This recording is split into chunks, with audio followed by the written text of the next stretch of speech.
Sometimes you wanna go where nobody knows your name.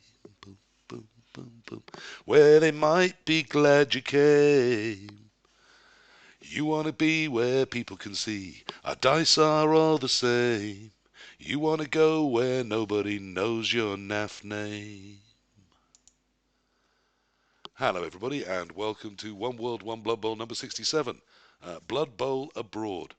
Sometimes you want to go where nobody knows your naff name. Are these three people on the run from a Blood Bowl community that has rejected them?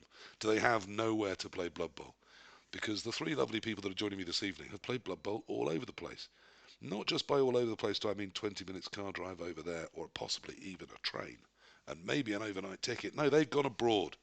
They've gone to foreign countries, places where people aren't from the same place they're from. Amazing. So I want to talk all about that, what that means, why people do it, what you can expect, and how much fun that can possibly be. People that have left not only their town, but also their country just to play the game of Blood Bowl. Amazing. So this evening I am joined by the lovely Gotrek directly above me, a weary world traveller known all over Europe, but not in England. We're going to talk about that. Uh, Up directly above me we have Granota. If you've been to a NAFC, you've probably seen him there like a worried teacher herding a bunch of third years around, and those are usually a bunch of little lost-looking Spanish coaches following him, all holding hands two by two. As like a little mother hen, he guides them around and makes sure they're not eating the local food. And then to my side, we have London's ambassador to the world of Blood Bowl, Salty Murcutt, who has recently got the travel bug, and I want to talk to him about what that means. So we have an incredibly experienced traveller, a guider of other travellers, and a young, thrusting traveller just starting out on his globe trotting. And we're going to talk all about Blood Bowl. That's going to be us. It's going to be exciting. Or not. I was recently accused on Reddit of just being four blokes yammering on about Blood Bowl, and it's pretty hard to ignore that as a pretty direct accusation of what a podcast is. So, yes, that's what it's going to be.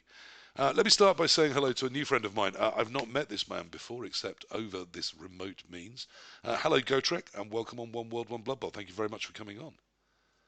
Hello, thank you for inviting me to your show. Well, it's lovely to get genuine perspectives outside of the UK. I'm kidding about hating other countries. There's one or two of them that are quite nice, and you can usually get cocktails.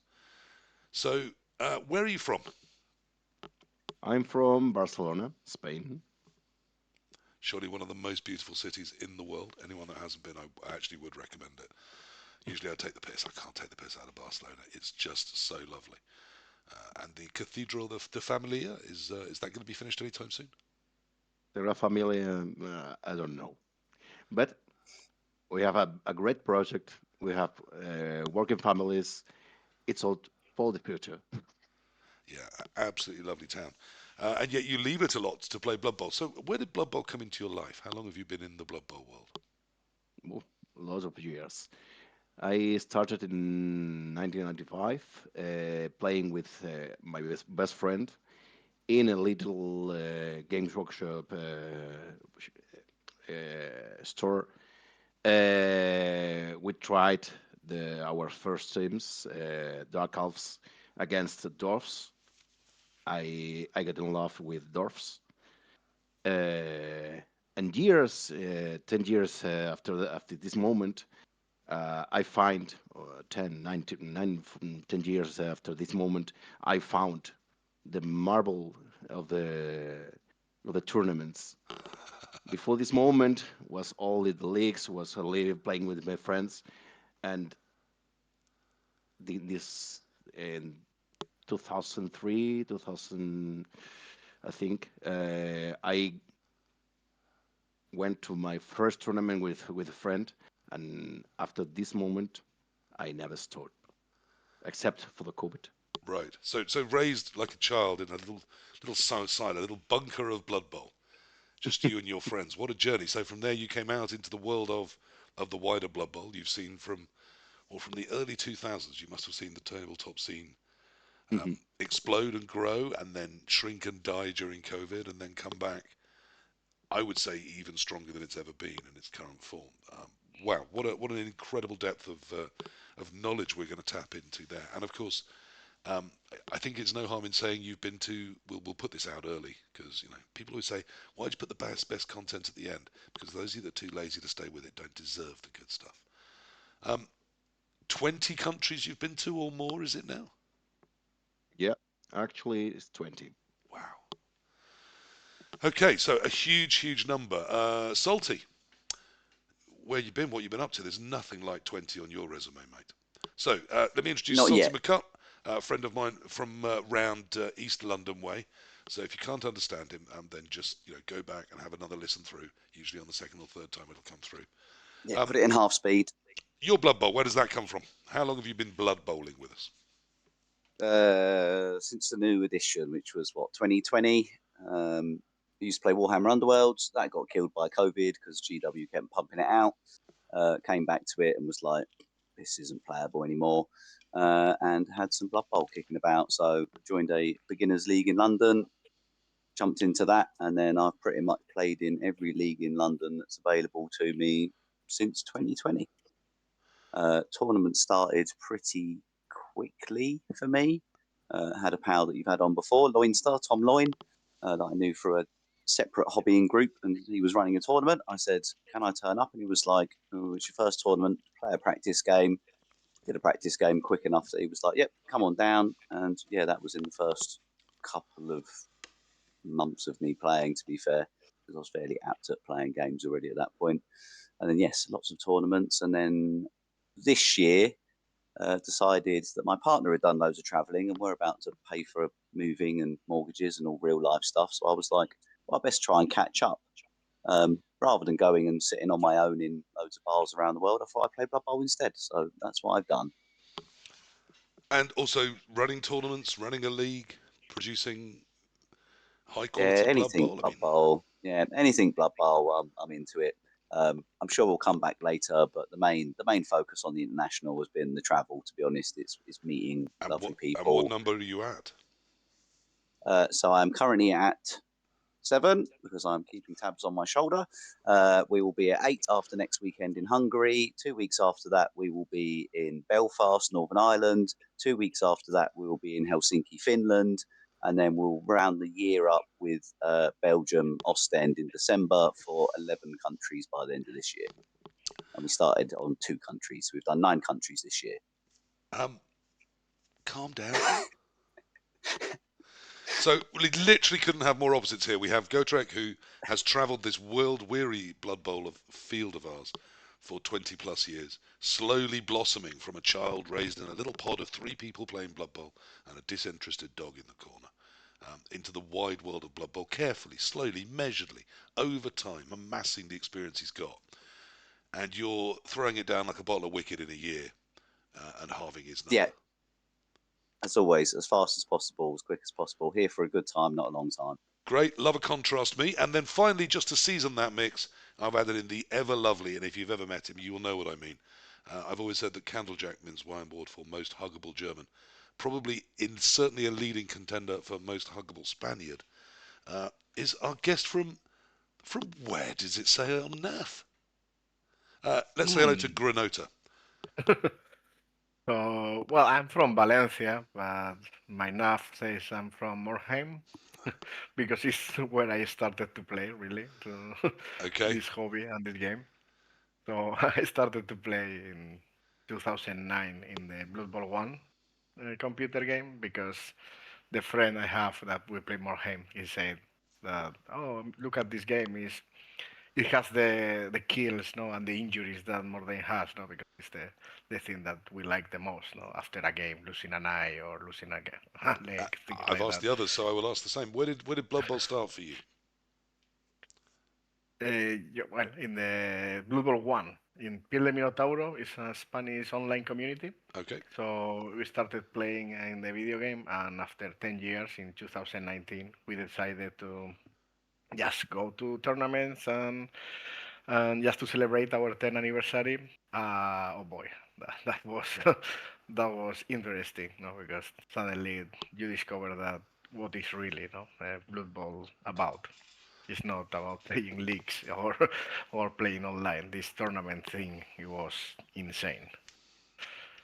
So yeah. Okay, and if someone had asked me where does Granota live, I'd have said, well, surely somewhere around Nottingham. I was living in Luton for 8 years or so. Lovely place, I'm sure you all know. Okay, that's How it- not true. Um, sorry, look.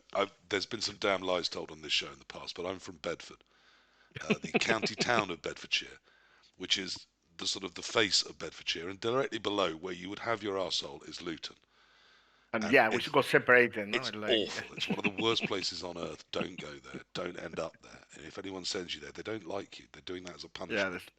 that's a little bit worse So because I'm not I there feel sorry for anymore. you that your experience of Britain was dominated by Luton. But Yeah, I first came across you just endlessly knocking around the Naff Sea, looking incredibly happy to be there. So that's where I'd have yeah, thought you lived getting in out of Nottingham. Luton is always nice. So Uh, you can That's say why they've everything got an about airport. Luton. yeah, so that you Yeah, can leave Luton but as That's why quickly it and has an efficiently airport, as so you possible. can leave. yeah, you have Yep. two train station, an airport, and then one right there. So I mean, it's fine. Yeah, do leave Luton. Don't go Yeah. there, and certainly don't end up there. And now I live in Reus, which is in Catalonia, with well, 100 kilometers south of Barcelona and Right. 260 from Valencia. So I always, when people say Catalonia, I mean, I used to spend a lot of my youth in the French side of Catalonia, just over the Pyrenees. So one day, may Catalonia be free, holding hands across the Pyrenees in its own joyful little bit of Europe. Cool, but I'm not wrong in saying that I have seen you shepherding a whole little bus full of Spaniards around the Naff Sea before now. So that's an experience I thought would be interesting in terms of this going abroad for Blood Bowl, yes? oh yeah, the only problem of Nazi is the price of the beer, but for the rest, it's a pretty nice tournament. You know, lots of people, well organized. Yeah, only the price of the beer because it's in the hotel and they charge London prices for some reason. Yes, yes, the very nice hotel that is absolutely next door to the Naff Sea, but of course has, yes, four-star hotel prices rather than local Airbnb prices. The NAFC, though, of course, does keep some of its tickets back for foreign coaches, so there's always a smattering of international coaches there, which is lovely to see, as well as some children that are always brought along by Stig from his school club that plays Blood Bowl, so that's also fantastic.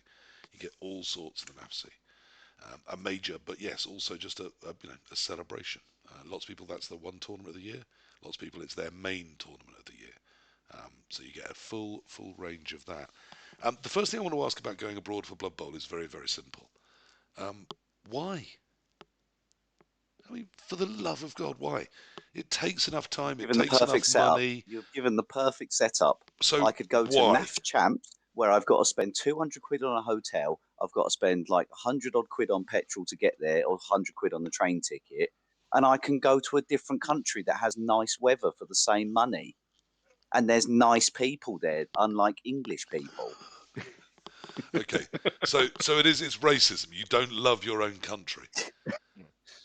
I mean, it's England. There's nothing to love about England. How dare you? Oh. Mm. Okay, so is it money? Is it simply affordability that takes you aboard, Gotrek? Why play? You come from somewhere beautiful, Barcelona, one of the world's great cities.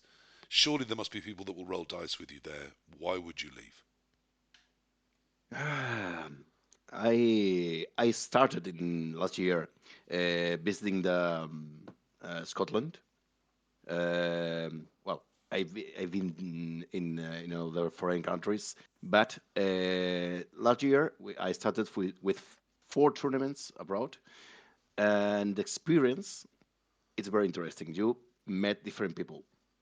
You uh, you have the chance to make some tourism in other cities, met another communities, see another ways to play bubble, and of course you can find all the range of price of beers. It's awful to go to the north because it's painful the price, but the people are lovely everywhere, and that's why I'm traveling because in all the tournaments I met before people from other countries. Uh, all everybody is lovely, and I want met them in their own cities, Yeah. and spend this time with them. I mean, is that true, Salty? That everywhere you've been, everyone's been glad to see you.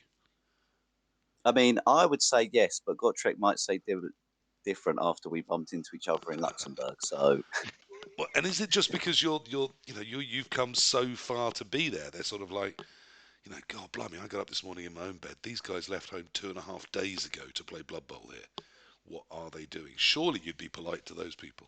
Grota, why? Why do you go overseas to play Blood Bowl? Or encourage others to? You're like a dealer.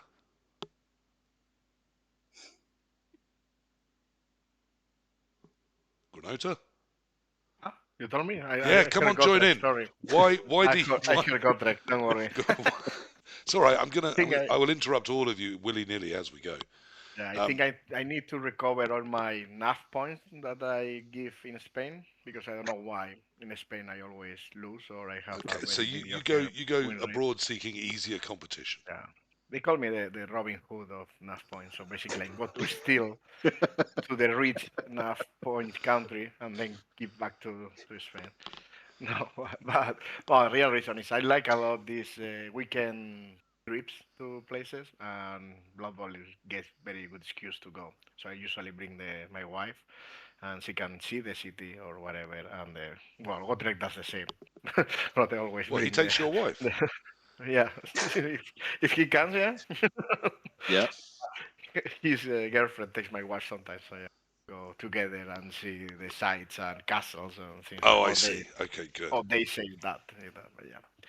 So it's very nice to yeah, and escape, see another country, another city, know different Blood Bowlers.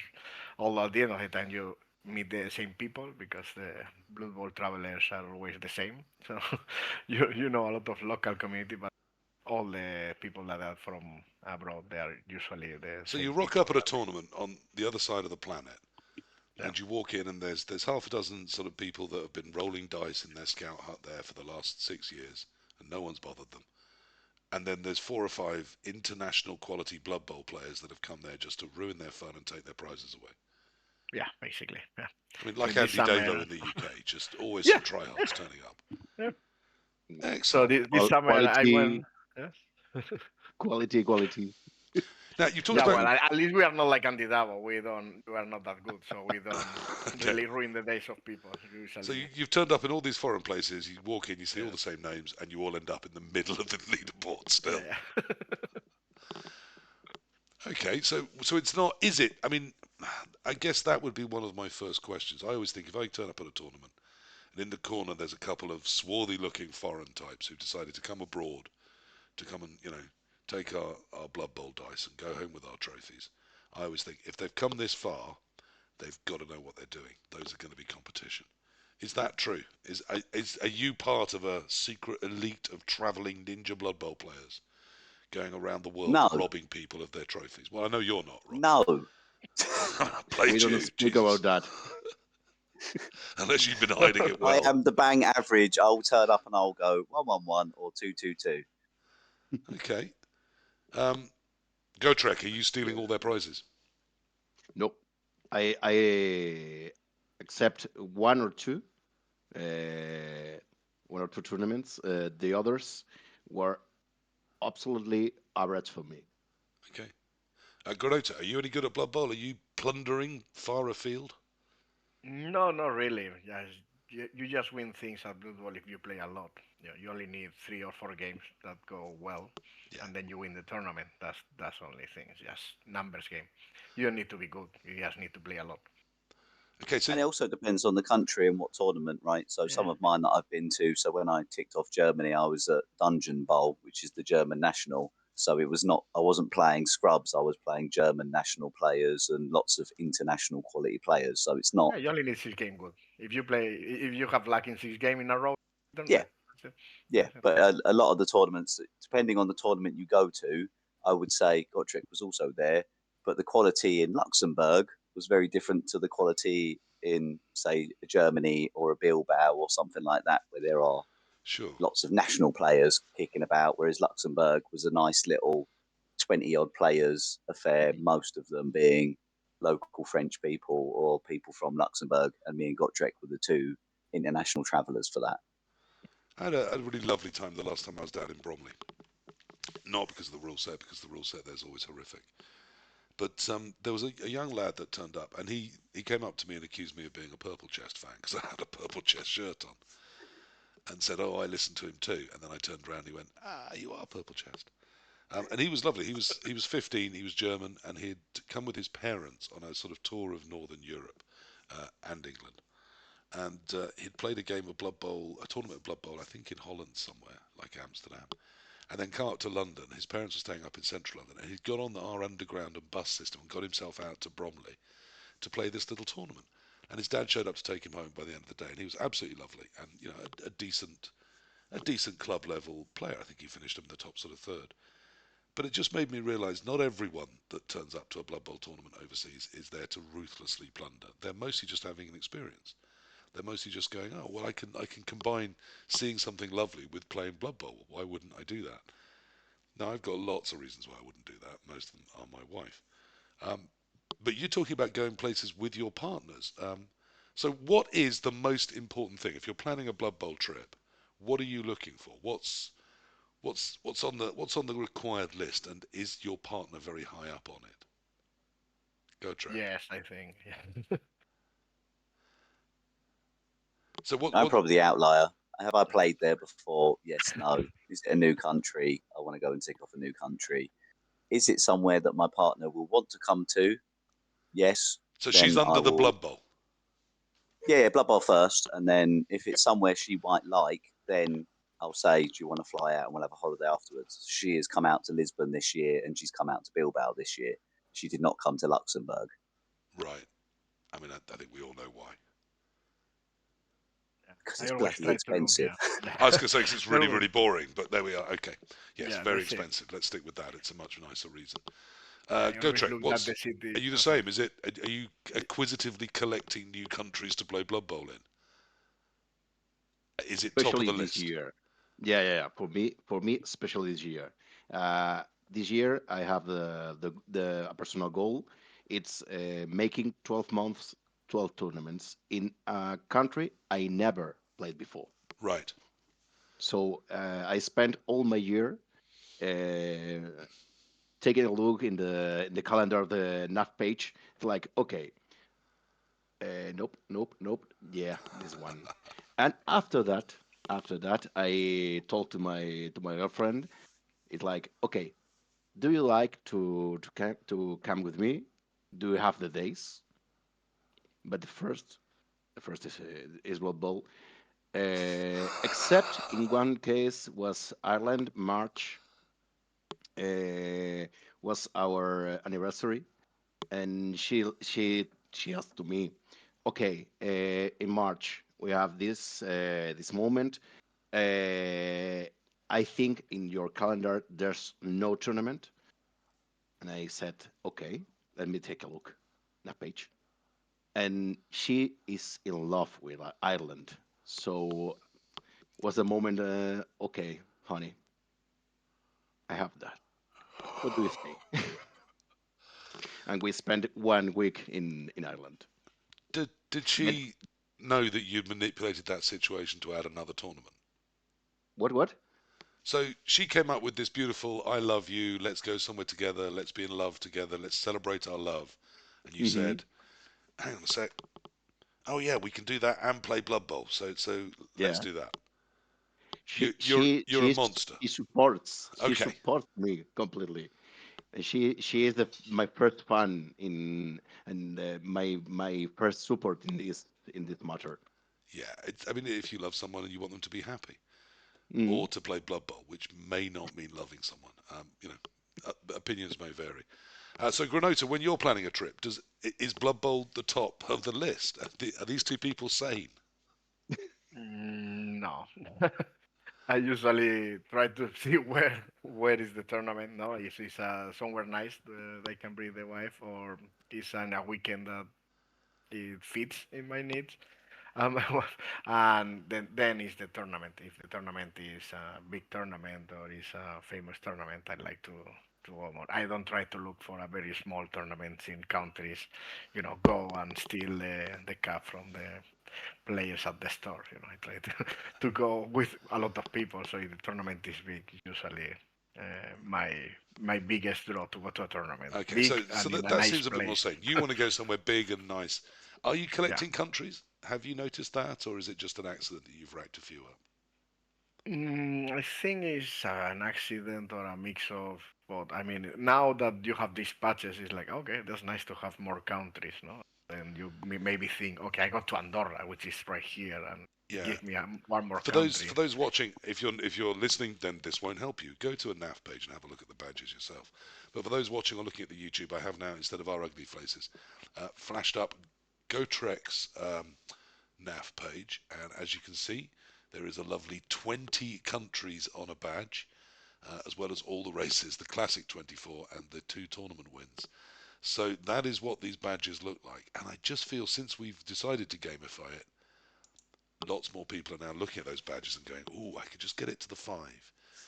So, are we a fan of the new badges on the NAF? Has it been part of this quest, this journey? Did it ignite Yes, you, or was it okay? Right. I think it's so, yeah. literally why I started doing this. Yeah. I was like, I'm not very good at Blood Bowl. I'm bang average. There's one thing that I can get to the top of, and that's playing in the most countries. I just have to spend lots of money to do it. Sure, It is the that's what ultimate. I'm going to do. It is the ultimate taking part badge, and you want it. Yes, I will just throw money at it until I get there. This Um, is the plan. Gotrek, you smiled as well. Did it motivate you, the badge? Well, the first time I heard of the badges was in the in Alicante in the World Cup, and there was a badge, a Yeah, physical badge, and it's the Wanderer very nice patch. because it's like a circle and rounding circles around that without with the levels, and was very interesting for me.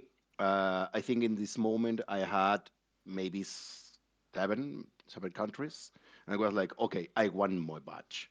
It's very nice, but for me, it's more the traveling than the a digital badge. Okay. So these young, Generation Z kids with their online badges, you want something actually stuck on a bag saying I've been there.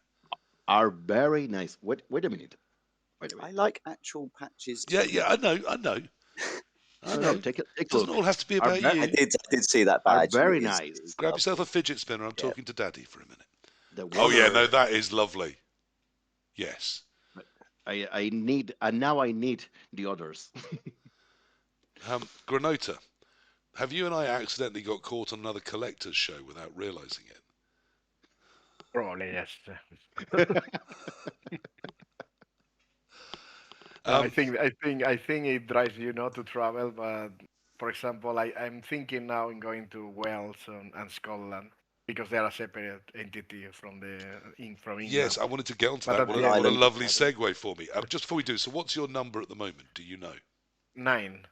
You do know. Instant. You see, straight out. No, no, 9. I'm not Oh, motivated by that. I don't look at the badges. 9. ah, I've got Nine. 9.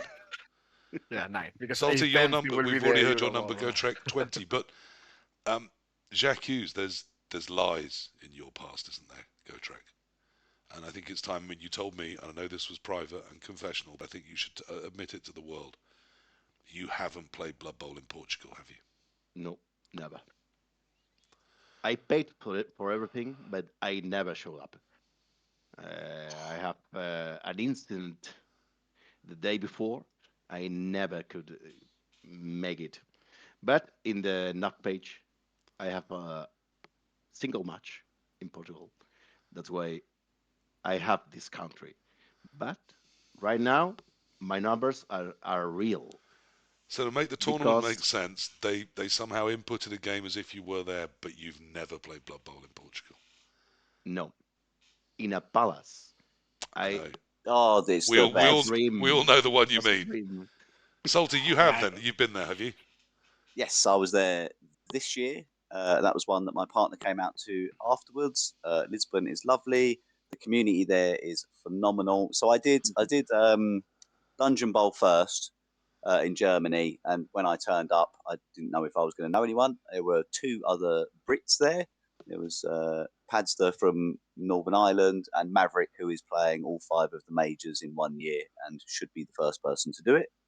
So they were there. So I did know a few people that spoke English. That was the nice little get myself into it. But then started chatting to a bunch of the German coaches and people that were there. Got to know a few faces. I met Twellinor and Peter D, that are quite well-known German coaches that are very much involved in the NAF and doing lots of lovely things.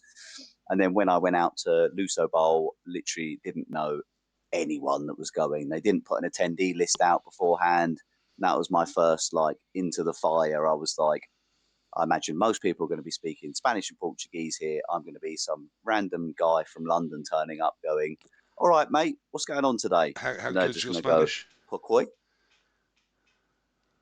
Oh, yeah, but I did then bump into the Germans that I bumped into in Germany, and they were also in Portugal. So if you do enough tournaments abroad, that, like these guys have said, the same little contingent of people do travel around Europe, and you will bump into the same faces. As me and Gotrek have bumped into each other in multiple countries, me and Granota have bumped into each other at multiple countries now. So yes, but Luso Bowl is a phenomenal tournament where you play in a palace, because the Marquis of Lisbon, I believe it is, used to play Blood Bowl a few seasons ago. Yeah, So he absolutely. now rents it to them on the cheap, and it is What a stunning venue, and they have great swag, super nice guys that run the tournament, good rule set, phenomenal. a lovely place that anyone would want to go, except Gotrek, who only lies about it. Yeah, but Yeah, but and then you're in I Lisbon, right? I played in a castle Where was that? Not that one. in Not that one. Germany, Castlemania, and I wanted to do the both, a castle and a palace, but Well, numbers maybe your was luck low. will come in the future. If we're on for Yeah, lovely places, Granota, where's the loveliest place you've played Blood Bowl? The loveliest place. Oof. That's. I mean, the palace in Lisbon was very nice, no, to place.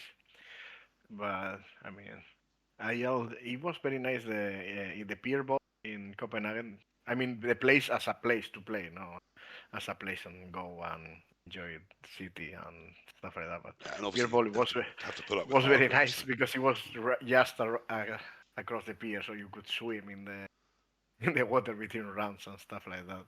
Gotrek was also there because he's following me around. Yes, I have to say the But Pier Bowl is high on my list of wants to go tos. Um, and my partner, interestingly, also quite wants to go to Copenhagen, which makes it much likelier that it's something I will get to do. Um, what's the worst place that you've played Blood Bowl then? I mean, you've been all over. I mean, obviously, there is a place so bad that Gotrek, despite travelling very widely for Blood Bowl, hasn't been to at all, which is England, isn't it? Home of Blood Bowl. yeah, Never bothered.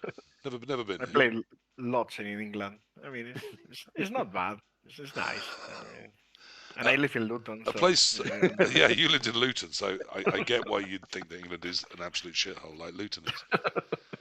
Luton is the no, but there's shitholes of no shitholes. tournament in Luton, so it Um, was. and you think England is so awful that you regularly leave it to play Blood Bowl, Salty, and you've never Yeah, been.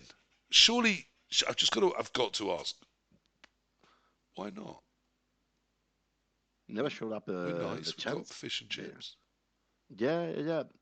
And I only been in the change of the flights, so it's in my plans.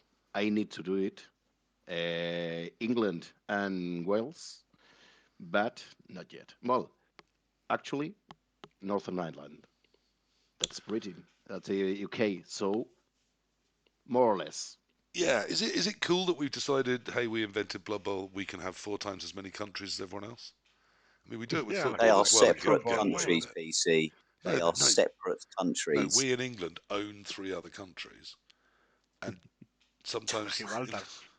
And Gibraltar, yeah, You have it's the Gibraltar. fourth. So it also counts as a NAF country in which one? the NAF page. Gibraltar. Gibraltar. Gibraltar. Yeah, Yeah, Yeah, Gibraltar. Yeah, yeah. I'm going there Okay. next year. So, I missed out this year, two so I'm Spanish going next year. people and 2 English people. Shall we discuss Gibraltar in great depth? No. Let's maybe not. Just Just saying, No comment. there's enough love in the world, but maybe Yeah. we can all just agree, lovely, lovely place that we own. Um, They're running a tournament now. So last Yep, June they I'll ran be a there tournament, next year. and this Yeah.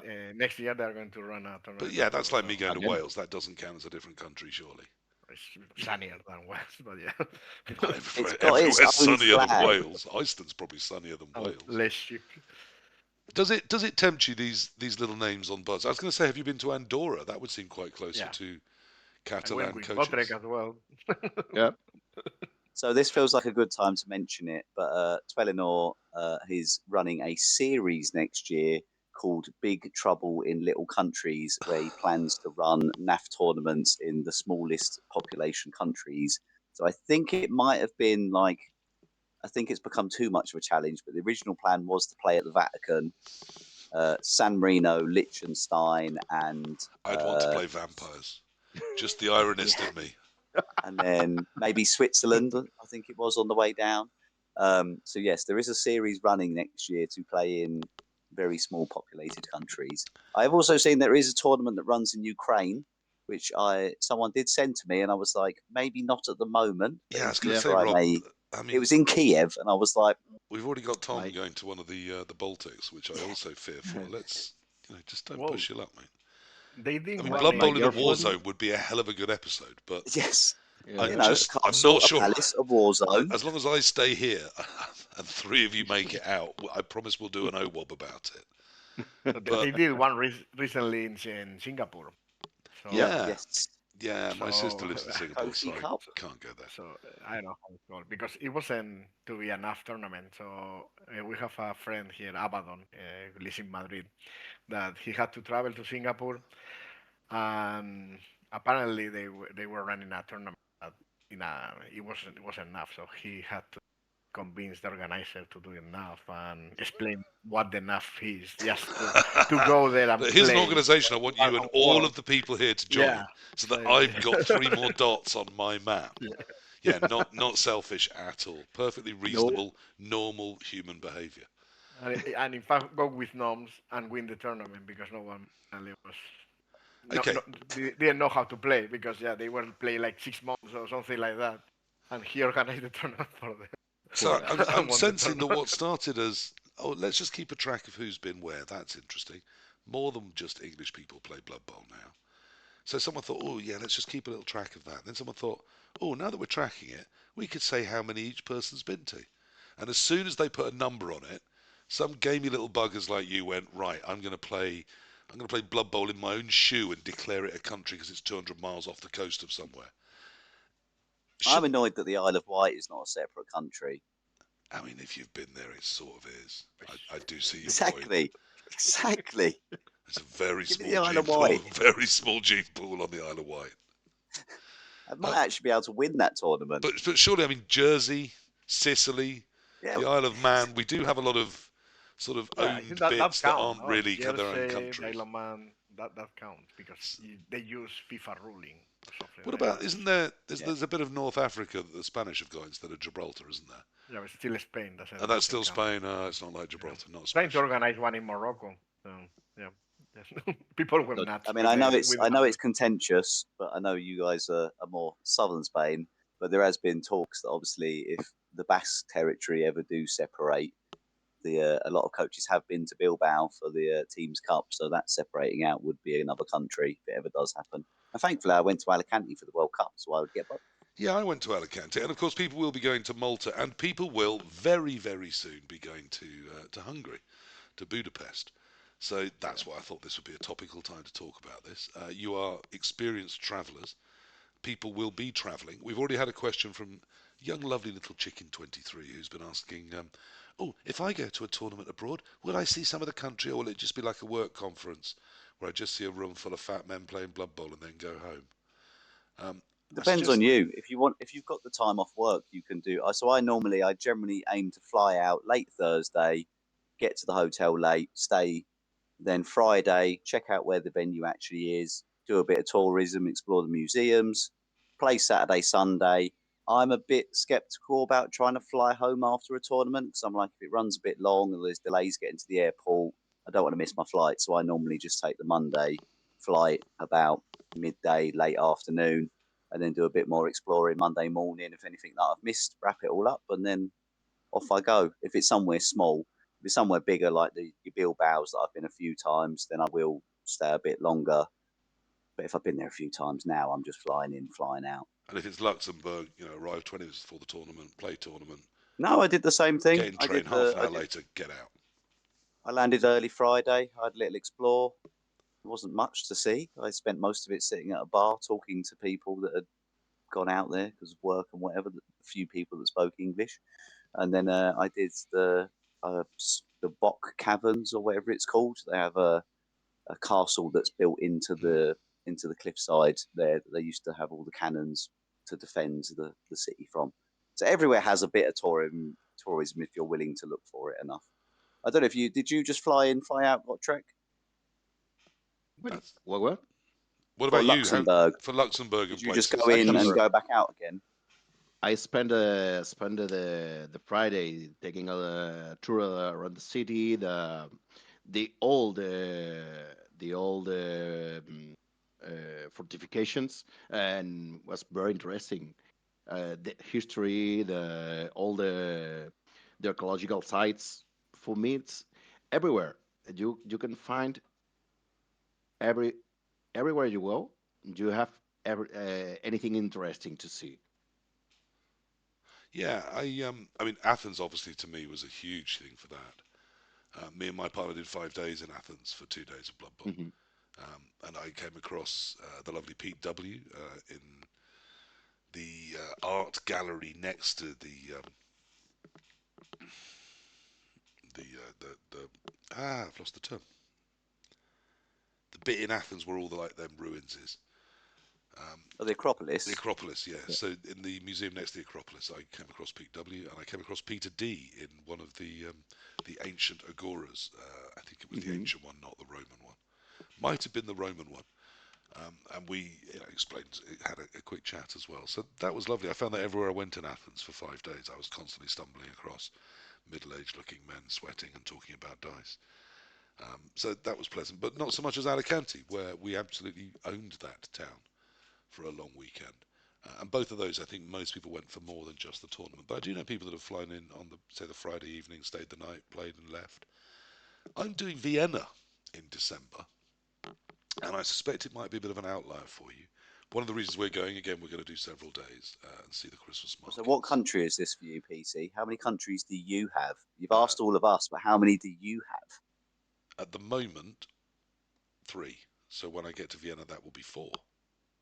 Nearly at five. Get a nice But patch. you see, I consider when I leave London to be basically going to a different country. So I would say five because Did you go to Wales and London Scotland and Been to or? England, Nottingham.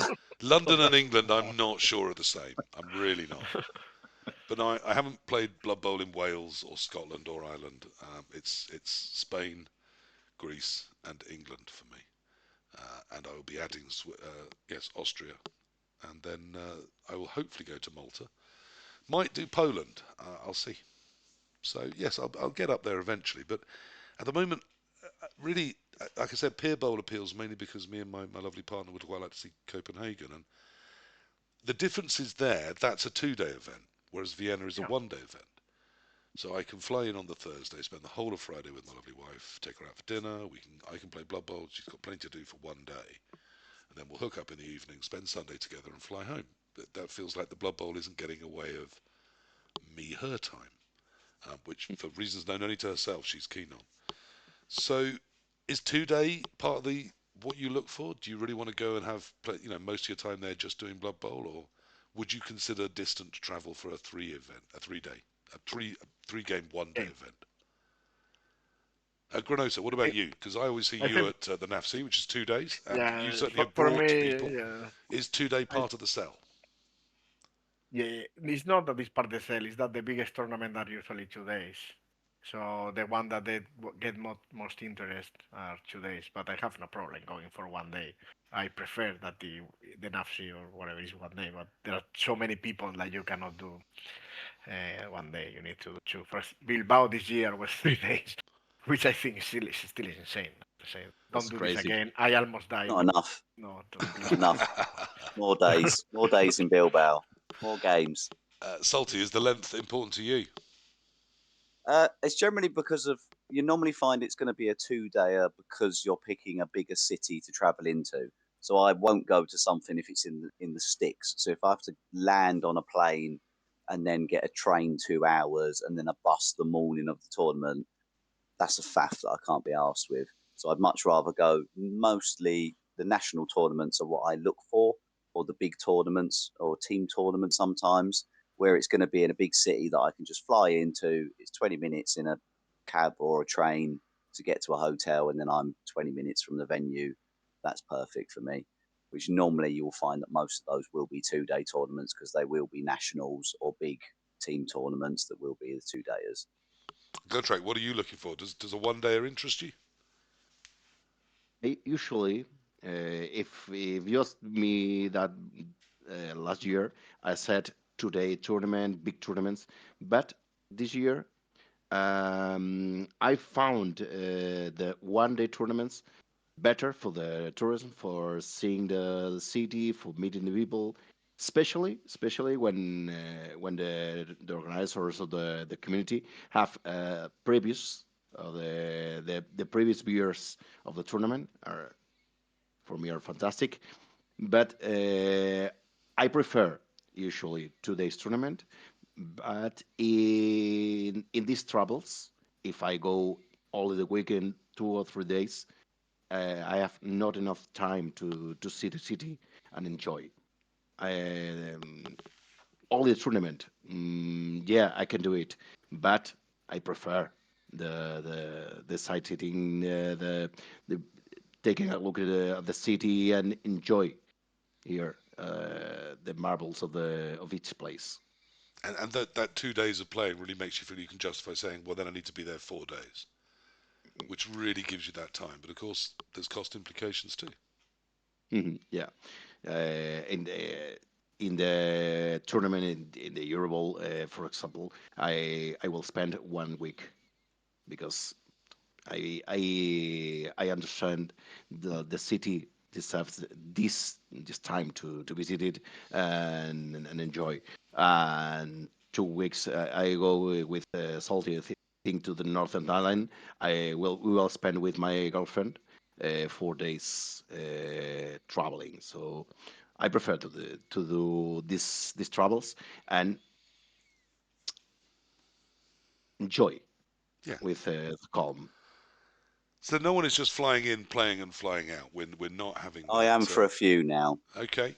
I So have started to do that because I just don't have the time. So Northern Ireland is the example. Um, one, because I'm slightly terrified as an Englishman going to Northern Ireland. I'm not overly thrilled about the prospect of this. I'm also travelling and then they staying love with us 12 there. Scotsmen, which is not. I'm just Okay. going to speak in a Scottish accent the entire time that I'm there and pretend that I'm Scottish. Um, but I am flying in literally after work on the Friday, and I think I'm flying back late on Sunday night at about 11 o'clock. I land back in England to then drive home and get back to work for the Monday. But also because it's one that I'm like, if I want to go back and do it as a tourist, it's just over there, isn't it? Okay. So you're flying to Northern Ireland with 12 Scotsmen, and clearly are Or slightly meeting, nervous, but have no real meeting, knowledge staying of in an the Airbnb, troubles. Yeah. Scott. I just recommend Yeah. if you want to really stay undercover, I'd wear a big bowler hat and perhaps a big orange puffer jacket. Well, I do I think have you'll be a fine. big Christian tattoo on my leg, so I will be wearing tracksuit bottoms or jeans the entire time, even when I'm sleeping. Stay safe, very safe, lovely people, lovely country. Um, have you are you taking this too far now? Have you started to gamify countries? Is it literally just fly in, tick one, fly out? Could be anywhere. If it's new, yeah. Fantastic. Of course you have. Why would we not? If we can collect it, if there are numbers, let's compete. It's the only I sane am a way to look at collector. numbers. I am a collector of all No, sir. things in How, everything that I do. what an outrageous conclusion you've leapt to there. So, people are going to Hungary. You are experienced travellers. What should they be taking? Particularly if, as I suspect Salty is, you're just packing in a single bag, nothing in the hold, just above you as you sit. Blood Bowl's great for that. It's very portable. So, what other than like two pairs of pants? For God's sake, I hope deodorant, a couple of shirts, and your Blood Bowl kit. What's the important things about travelling with Blood Bowl? How do you make it work? What's the tips to tell? Salty. Have space in your bag to bring stuff back, because I've done that too many times where I've taken a full bag and then they have pitches for sale or dice cups or other bits or tournament goodies, and I'm like, I've had to leave clothes behind so I can fit the swag into my bag, because I'm like, the swag's more important. I want to get the pitches home. I don't care about the t-shirts. They can just, I'll get new ones. So you're travelling so I'm a light that you collector. I'm a literally can't hoarder. put the bits. Brilliant. Yeah, literally, I'm just like, no, I've got. When I went to Bilbao, we wanted all the pitches to come back, and the other guys were all traveling even lighter than I was, so I had to roll up all the pitches, fold them in half, jam them in the side of my suitcase, and then I was like, this isn't going to fit. So a couple of t-shirts came out to make space for the pitches to go in. And at The no other thing point did you about look down and international think, travel, this is my life, these I've taken good choices here. no, because it's Blood Bowl swag, and Blood Bowl swag is the most important thing behind my partner. Okay. It goes Becky, Blood Bowl swag, work, well, money, work. Yeah, I'm not going to ask if Priorities, priorities. I'm not going to ask if you David Mellard and ask her to slip a Blood Bowl shirt on at any time. I'm not going to enjoy the answer, so we're going to move on quickly from that.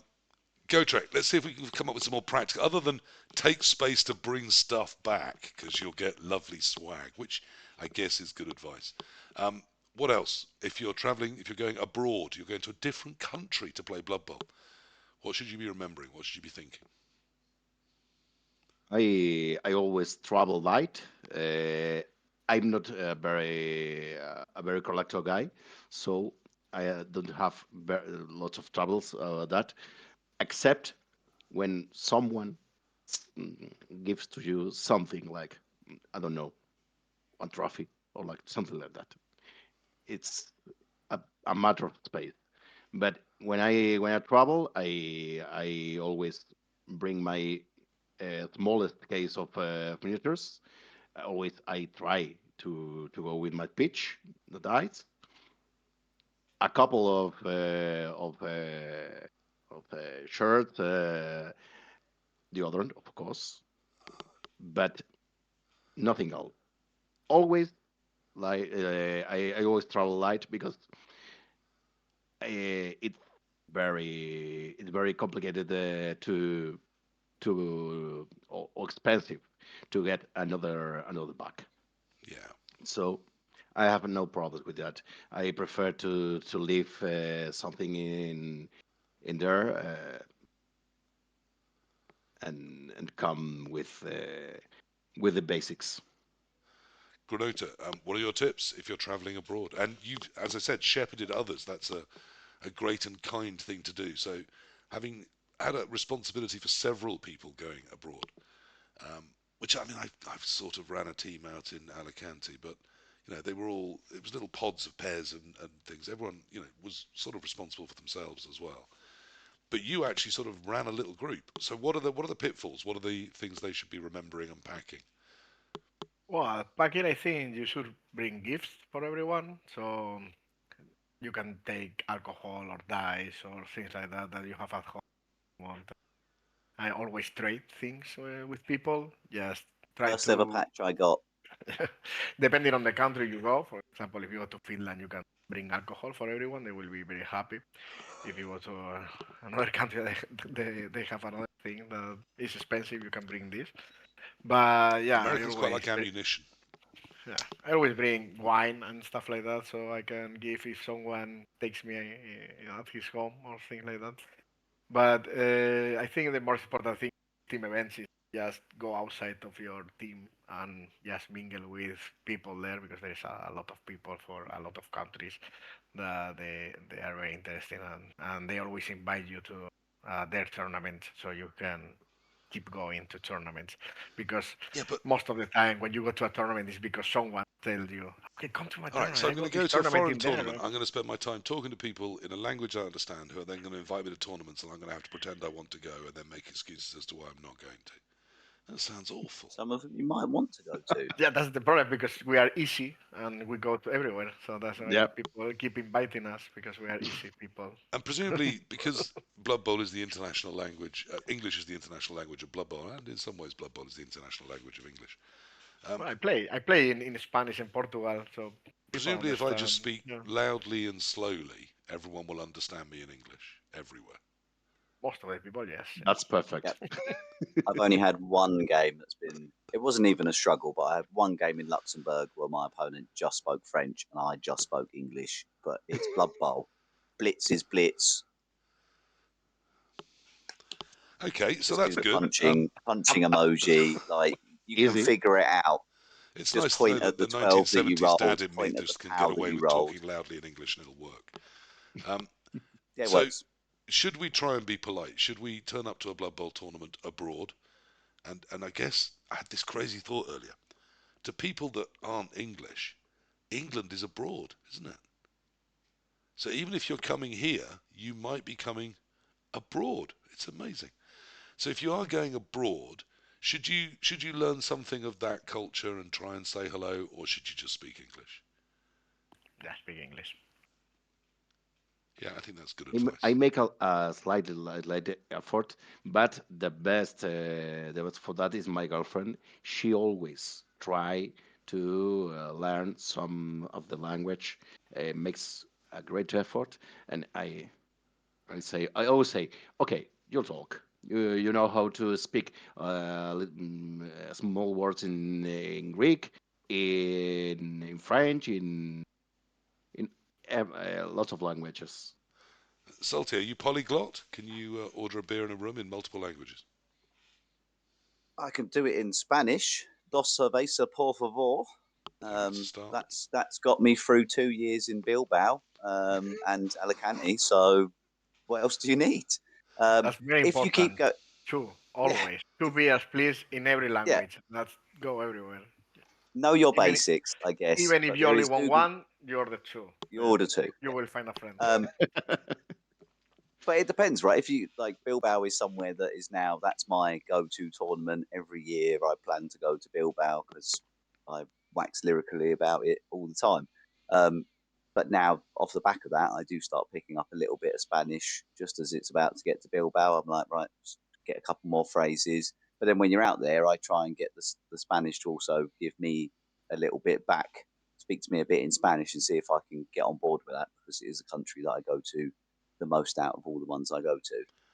Yeah, you know that film 13th Warrior, where Antonio Banderas sits there for the evening drinking and can understand ancient Nordic by the end of it.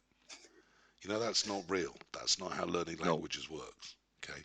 Well, it Well, works in my head. If I Okay, have just enough checking. Pinto de Verano or Calimochos, I can speak Spanish fluently in my with head. enough, yeah, with enough alcohol, I could understand the Scottish guys, for No, example. that's a lie. That's a lie. You don't understand the Yeah, Scottish. my father spent the last 20 years of his life in Ayrshire, and his Scottish, his Welsh stepchildren all married into Scottish families. So I have spent a few hogmanies up there, and I absolutely agree that after three strong drinks, I can understand Scotsmen and they can understand me much better than when we're both sober. Um, After about six or seven, no one's understanding anything, but no one's expecting to. So it all kind of works Sweet out all right. spot, no three. It's a sweet spot of 3, 4. If you go less or more, you cannot understand anything. Does the Blood Bowl But change? Is Blood Bowl a universal language? I mean, we understand the rules are the same, but is there flavours in different countries? Do you actually Yeah, experience different Blood Bowl by going as overseas? yeah, they are of different. Right. course, People play different. Hmm. Rather. Ah, okay. So yeah, people play different. People in Spain play. For example, they play one variant of Blood Bowl that is way different than Italians or English, in fact. So, for example, in Spain, no one will put a Dark Elf Assassin in his team, even if they pay them money. It's like, no, no, we don't. We do not play with this. Why would you? You play with linemen and blitzer and we. That's it. And in Italy, they play with two assassins. It's more, or in England, they like to play more elves. In Spain, no one play elves. So I don't know why, but if you see, for example, the Euro Vault in Spain, that doesn't have any else, which is okay, I guess. It's a choice. This um, year, Yeah. this yeah. year it's a special. It's a special year. Well, uh, I don't in know. the I in the mean, in the selection of Spain. no, but yeah, they play a more bashing Blood Bowl or more safe Blood Bowl. I noticed that in England people throw you a 4+ without even sweating. Like in Spain they are seeing a 3+ and left to fail this. So yeah, it's more fun Blood Bowl in England, for example, than in Spain. Gotrek, in your years of wisdom, what have you learnt about the people of the world and their Blood Bowl? Throw some uh, stereotypes at us. Let's be amused. it's very different to play in different countries. For me, the most different country was Bulgaria. I enjoyed a lot, but was they were very friendly, very welcoming. But I played against seven guys, and they told me, yeah, but the full population of players of Bulgaria, board gaming, okay, no video game, are 14. So in this tournament, I played against the half of the players You have played of the half of the country, Bulgarian Blood Bowl population. and they have, of course, a different style of playing than Italy and England, France, of course, and even in France, for example, you have, as you said, we have different parts of the country, and they play very different in all of the zones. As in Spain, we have very different styles in the north, in the center, in the south. But when you go abroad, you see a totally different styles of playing because we have very crazy people in Spain playing very crazy rosters, but when you go to If you a can catch them just as the international second half's tournament, starting, they're usually a bit sleepy. but yeah, it's very different to play abroad. What where's been the sort of the most fierce standard of Blood Bowl to you? The Where is most Blood Bowl at its peak? Which country do you think of and go, oh, I tell you what, the Blood Bowl there, oof, that's to be feared? Or is it about the That's not, tournaments you've been in? Does anywhere leap out as I thought the standard there was really good? I don't like this one because it's NAF champs and it's English, but that I never it's not been. abroad for me. But it is the one that's got the best players at it. Bilbao, I always find has very good, but again, it depends on the tables you're playing at, right? If you're doing well as a team, you're going to be playing good players. It's also why I like Bilbao because you can be doing absolutely shit as a team, and then your worst player is playing people that are like 220 rated because they're on the same pack, Right. and their team they're just having a bit of a stinker. So Bilbao is the great equaliser of that. You could be 006 and play someone who is 600 just because your squads have ended up that way. Um, So it's more so about how you they can build the basically tournament, the quality, than the actual nationality. a little bit, yeah. I think it is that. It's not less so on nationality. I'd say the quality of coaches I played in Luso Bowl were all really good, decent level coaches that gave me good games. I haven't had one that's been bad. Luxembourg definitely felt like a lower quality as the locals. But then again, they had some mental star builds that I was just like, what's happened here? There was Hathark snotlings and all that sort of stuff going around, and I'm like, you don't see that often in England because it just isn't allowed. Yeah. Where I was just like, okay, I rolled into, I think it was like Fark Ripper Snots or something stupid like that in game two, and was just like, what? Like this shouldn't be allowed in any tournament, no matter what country I'm in, and it is. So that's what I'm doing.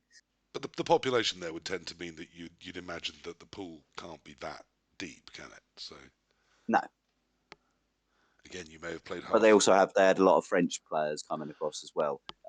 I think Luxembourg, the tournament in Luxembourg had a lower. It was the least competitive because it was also the same weekend as Latouche, I believe.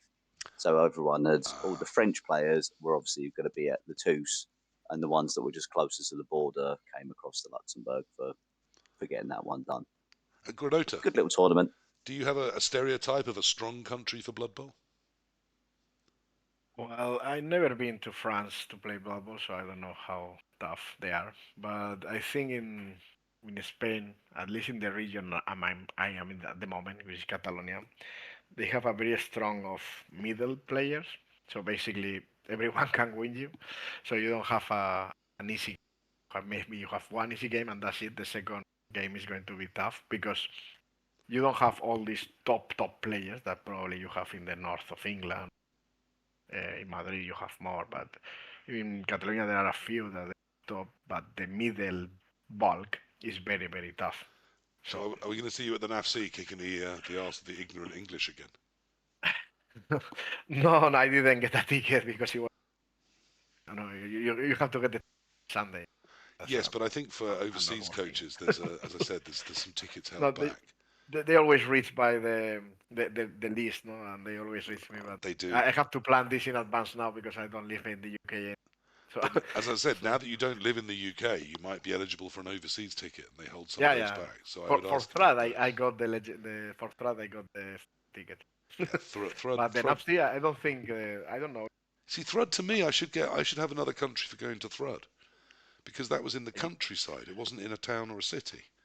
You have like 100 miles is Wales, no, or something like I that. It's mean, very it close more to or the less border. was Wales, Yeah. and it was outdoors. There were like sheep and cows and things. It was distressing. But I did that. I manned up and I went that far. Yeah, I could perhaps have gone to Luxembourg, but then I'd be in Luxembourg. I don't know. It It's doesn't. nicer than Swindon. I mean, that you do make a fair point there. That's yeah, you Uh, do make a fair point. But does it have as many lovely people as Thread has that? I would say probably not. Probably not. No. Where is your great white whale? Is it Portugal, Gotrek? Is that the country you would most like? If I was a magic little fairy and I could just grant you a wish, and you can go and play Blood Bowl this weekend in any country on earth that you wish to, where would it be? London, the Oh, Chaos Cup. It's I dream to play the formations. For me are four. I know the eucalyptus, but for me are four. But I have two of them in Europe, so these are the easiest one, the easiest. But if I could choose, would be Orlando okay. and my girlfriend too. So yes, and Orlando, lovely, lovely city to visit if you enjoy going on rides. And there's some other things too. You can go and shoot guns, look at crocodiles, alligators, isn't it? Alligators in Florida. But yes, they have the Chaos Cup there. But you've no desire to go down under and play the eucalyptus. Well, I don't know. I have no plan to travel in the next years to so far away. Granota, where's your great white whale? Which tournament, which country do you want to go to? I'm granting your uh, wish. okay. I wanted to go to the US World Cup, but that didn't happen. So I Dallas. guess that I can settle for any any major, no, US or Australia, as far as possible. Okay, they're And quite if you are different, paying, yes. Australia and North America. They're you know I almost. prefer I prefer Australia because I already been in, but I never been into Australia or New Zealand. It's more. I cannot think anything furthest from where I'm now. So I may have been the only person that would have voted for the New Zealand World Cup bid, but I had no vote, so no one was interested in what I thought. But the idea of flying halfway around the world, then getting on a bus for 3 hours and turning up in a town where the third pub may or may not be open that evening, I just thought sounded so deeply ironic that I would have to be on board with it. But I suspect they never planned to win. Salty, where's your dream destination? Where would you most like to play Blood Bowl? Oh, so I want to play a tournament in Croatia because it's my favourite countries to go to. But I'd also like to do either Egypt or South Africa to tick off the Africa continent. Are there Blood Bowl? Um, Is there Blood Bowl in Africa? Yeah. There is a tournament in South Africa, in Johannesburg, I believe. There is a tournament. It didn't work out date wise for me. Egypt would be quite a nice one. I'd like the idea of playing outside the pyramids. That would be quite a nice location for a Blood Bowl tournament. One way you've got the pyramids, the other way some Blood Bowl, and then you do the full 180 for the Pizza Hut. Have you been to the pyramids?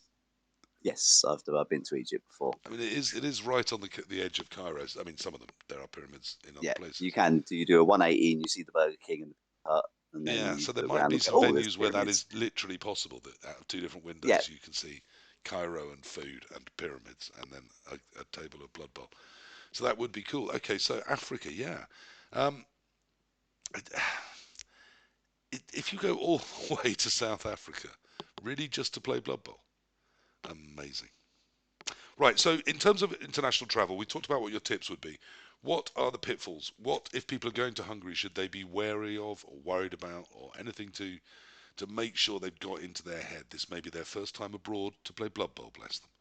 What should they be fearing or concerned about? Is there anything that you would give as advice that you have learned to your cost when travelling for Blood Bowl? That's like a proper question, isn't it? There we are. Granota, what have you learnt to your cost when travelling for Blood Bowl? Well, I learned that not everyone speak English, so be aware of that. Trying to communicate with your hands and and movements if the other person doesn't speak English, and don't get frustrated because of it. Because yeah, people maybe won't understand you or you won't understand them. So yeah, just relax and don't be frustrated by that. Yeah, try and, I mean, that's good advice in all aspects of life. Try not to be frustrated, and don't assume everyone speaks the same language as you. Gotrek, what would be your words of wisdom, your caution to people? What should they be concerned about if they're travelling for Blood Bowl? For this travel for Budapest, of course, try to go to the spa to the beautiful spas there in the city, but I follow the same advice of Granada. For me, it was surprising because I was my first thought was most of the people never speak in English in some of the countries, but I felt very comfortable. So there's nothing to fear in traveling. Most of the cities are very safe, I must say, and of course the people who are waiting you for play are very nice guys. Do most tournaments have someone sort of allocated to say hello to the international coaches? Is there a sort of contact point? the organizer. Yeah. Generally, you'll message the organizer and say, Mhm. I want to come to your tournament, but I'll be coming from X country. Is that going to, am I going to have issues with that either getting to the tournament, or, is it going to be 20 people speaking Chechnyan or something, and I'm going to be the only person speaking English? Or is it going to be, is, is it going to be okay? Which is literally what I did for Luxembourg. My biggest tip would be, if you're going to travel abroad, try and do a team tournament first. If you can get a bunch of lads that will go with you, um, do that first, because then you've got that security of having numbers. You can go and get an Airbnb between the bunch of you. You can travel out together. The only reason I started doing this is because of World Cups, going out to Alicante with a group. Alicante was the first time I'd travelled not with my partner, and I was very nervous. I was absolutely cacking myself at the airport. If one of the members of my team wasn't in, like, if I couldn't see them, that was a pro- I was losing my mind at that point. I was just like, where we got to go? What plane we got to get? And what's happening? But now, obviously, doing it multiple times, it's got a lot calmer than that. But go with a team. Go to a Bilbao. Go to a Latouche. Go to a World Cup. Go to a Euro Bowl. Get a group of mates together. Go to that. I mean, obviously, UPC have only done team tournaments up Mm. until now abroad, I imagine, with it being Alicante in Greece. Yep. It's a lot nicer knowing that you're going to have some friendly faces around, or you're traveling with your squad, getting yourself sort of adjusted to doing that. And then the more you do that, you'll meet a few people. Me and Gotrek have only met once in our life, and we met in Luxembourg. Neither of us are from that country, but for sure I'll be saying hello to him in a week. Me and Granota have met up at NAF Champs. We've met at Bilbao. We've met in a load of different countries. But again, I will go and find Granota and I'll give him a big hug and be like, "What swag have you got for trade? What can we trade off here?" It's the community that makes the travel worth it, right? It's going and meeting new people in different countries, Well, I mean, you, and you then you meet the slightly same preempted people where I over wanted to and go over. next. What is that? What is the greatest gift that travelling for Blood Bowl has given you? What's your one biggest takeaway? I People, sus- new people, meeting new people from different places. That's it. That's basically it. This game is not that as good as a game. Very stupid game, but the people around the game is what it make it nice. This game is bullshit. so it's a bullshit, horrific game with a terrible mechanic and way too much variance. Yeah, exactly. But because Yeah, most of the nerds that hang around it are quite nice, we all stay involved. yeah, that's my theory. Okay, I'll buy some of that.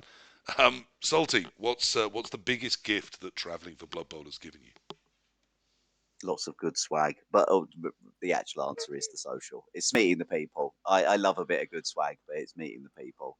But I do like to get swag from wherever I go. I like to gift my own swag to other people, and because I've always said, gifting swag. If you give people a pair of dice or a patch or whatever it may be, that is a memento from that game, and that is a story that I can tell to people years down the line. I'll be like, "Oh, I got this patch." I still have the first patch that I ever got from Granota when we played years and years and years ago. I think at UKTC.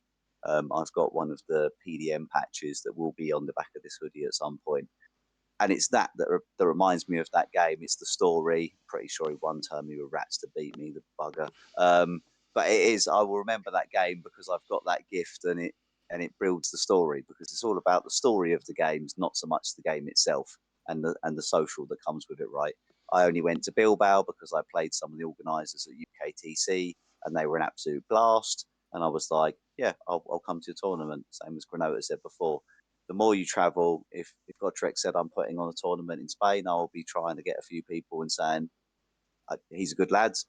Let's see if we can get a few people to go and get involved with his tournament. More beneficial if it's somewhere I've not been already, but Please organise one that's in what it's about. Andorra or Morocco. Yes, if you do, yeah, if you do one of them, then I'll be there. But the other thing is meeting people that are outside of your own little group. The amount of people I bump into at Bilbao from all around the world. That I go out with a team of Londoners, and they're just like, "Where's Rob gone?" I was like, "He's over there talking to whoever that is." The next minute, I'm in a different group. The Excellent. one for me was going out to Luso Bowl, playing an Italian that now lives in Portugal, round one. And then because you play in the palace, you're not allowed to have anything but water in the palace because obviously it's the equivalent of our Because listed it's a building. palace. I mean, the word Yes, it is an palace actual palace. explains Yes, that. Yeah. yes. But so we finished round one, and my opponent's just like, "Oh, we're all local. They drive two like minivans down, and the back of them is just coolers full of beer. So you just go out to the car park outside, and they're just like, "Yep, have a beer." So I'm just outside of all the Portuguese coaches. There is an organised lunch. I completely ignored that because I played a Portuguese guy in round two that was his pal, and they were like, "No, you're coming with us." I just got in a random car with a bunch of Portuguese guys that drove me to a little tapas spot. I was then there with like 12 Portuguese people, was the only English one, and it was lovely. There was six at one end of the table, six at the other.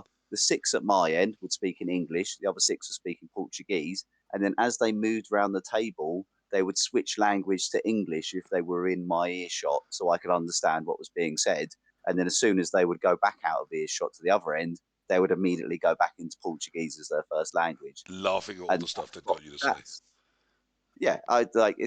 that's what makes it so good. It's that how open and responsive people are to So having people travel to it's their getting country and into look cars after with them. strangers, going and eating food that you don't know what it is, whilst people talk about you in a foreign language. Yes, all Sounds of this. brilliant. All of And this. I mean, and you can get all of this in good London, good so life you could just advice for stay here. everybody. But Yeah, absolutely. I Yeah. was going to say that sounds like a standard walk through Hackney to me. But yeah, but um, it's the community. It's bumping into people, having a chat. How's your tournament going?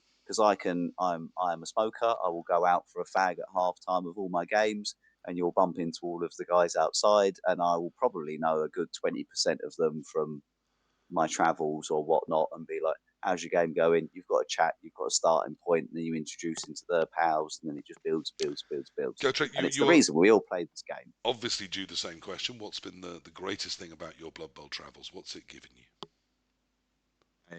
I'm with my colleagues here.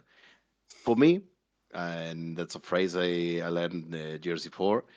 The most important thing, the biggest win you can have in one tournament or in one weekend of this game, it's making new friends, knowing another coach, making memories of these moments, enjoy the beers, enjoy all the people you can find you never met before, and you maybe without this game, I never met these people or all the other people I met in my travels, and it's wonderful. And that does sound very tempting. I often find the people I get on with best are people that haven't met me before. Um, so yeah, the idea of a whole new bunch of people that are all glad I've turned up, rather than on the London scene where I suspect sometimes when I walk in the room they're less glad I've turned up. Um, because Not they know really. you. Yeah. well, I mean, I was going to say maybe they've just people that haven't met me tend to be my best bet for people that like me. Yes. The other Um, thing is having people around the world where you can, I can go to Spain now, and if I want recommendations, I know Spaniards in pretty much every city in Spain now. So even if it's not for Blood Bowl, I've now got that in a few countries. I know some Germans up and down Germany. If I want to ever go to Germany, I can just be like, where should I going to eat, or where's a yeah, good city to absolutely. have a weekend break with my partner. It's building. I've It got is. global There is one relations world, now. one blood bowl. I mean, I always worry that perhaps some of these people I really like actually have other people's dead heads in their fridges, and I'll never know because you only meet them in a blood bowl context, and then it's really easy to sort of like everyone because you have a beautiful thing in common. You both play a silly kids game way too seriously, so there tends to be that communality of the blood bowl coach. Sort of everyone you meet tends to be nice. They tend to be positive. They'll lend you something if you need it. They'll solve a problem if they can. And even if you've beaten them or they've beaten you, 2 minutes later, that was what happened in the game. It doesn't tend to affect anyone. You won't be run out of Luxembourg just because you've won some of their prizes, I'm sure. But whilst we talked about all of that, something else did crop up. Gifting. There is a gifting culture in Blood Bowl, particularly if you're going internationally. Should you be expected to gift and should you be expecting to receive gifts? I mean, obviously, anywhere I go, I expect to be rewarded for being there. But should everybody else? I think it's a very common practice. The people who travels bring something to each of their opponents. I don't think people expect it, but I usually give dice or Yeah. patches So, or if things somebody like foreign, say a that. 15-year-old German coach, turns up at a Bromley tournament, I should expect something out of that, shouldn't I? Yeah, no, yeah. Just as you come from here, bring something from your league, no? I knew Bring that kid something. was toxic. Um, Yeah. Salty, you gift, do you? You're part of the Yes, I problem? always will have some sort of gift in some sort of variety. I'll be looking at trading with people or hooking people up with swag from God knows where or whatever. But yes, I will always have a gift of some variety. I think it's a nice memento of the game. I don't expect to get anything back, but it's always lovely when I do because I have gifts from all around the world. So I don't expect I anything do. The back, one thing I do expect but it's always is a lovely when I do. Please tournament. give me stuff. A tournament should be doing gifts. That's my one thing I will say. I don't expect it from individual coaches.